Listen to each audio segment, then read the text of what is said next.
Hey everyone, welcome back to the channel. In today's video, I'm going to show you how I fixed a strange error that popped up when I tried to turn some unallocated space into a new drive on my Windows PC. As you can see, I've got about 9 gigabytes of unallocated space sitting at the end of my disk. Let's try turning it into a new volume. I'll right-click on it, select New Simple Volume, go through the steps, click Next, assign a drive letter, hit Next again, and boom, I get this weird error. The selected GPT formatted disk contains a partition which is not of type Partition Basic Data Good and is both preceded and followed by a partition of type Partition Basic Data Good. Now, at first, I had no idea what this meant, but after looking closer, it turned out the issue is related to how the partitions are ordered on the disk. Let me walk you through what's going on. On my disk, it starts with the system reserved partition, then the C drive, followed by a small recovery partition, then my D drive, and finally the unallocated space I showed you earlier. That little recovery partition between C and D is actually what's blocking Windows from creating a new drive. Because of how GPT partition rules work, it sees that unallocated space as trapped between other partitions.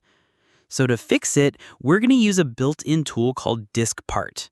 To open it, press Win+R, and once the run box pops up, type DiskPart and hit Enter. The DiskPart command window opens, and now let's get the available disks on the system by typing list disk. You'll see your disk numbers listed there. In my case, it's disk 0. Now type select disk 0, or whichever number matches your disk. Then type list partition to see all partitions. Look for the recovery partition. In my case, it's the one around 900 megabytes.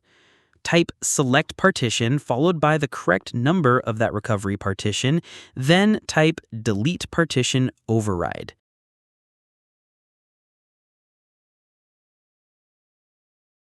This command will remove the recovery partition completely. Now that it's gone, let's head back to disk management and try creating the new volume again. Right-click on the unallocated space, select New Simple Volume, go through the steps, and boom, it works. No more error, and I've got my new F drive ready to use. There was no data loss, and everything on the system still works perfectly. I was finally able to use that 9 gigabytes that was just sitting there.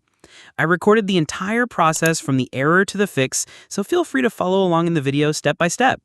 And hey, if this helped you out, drop a comment below. Let me know how it went. And don't forget to like and subscribe for more quick Windows fixes like this one.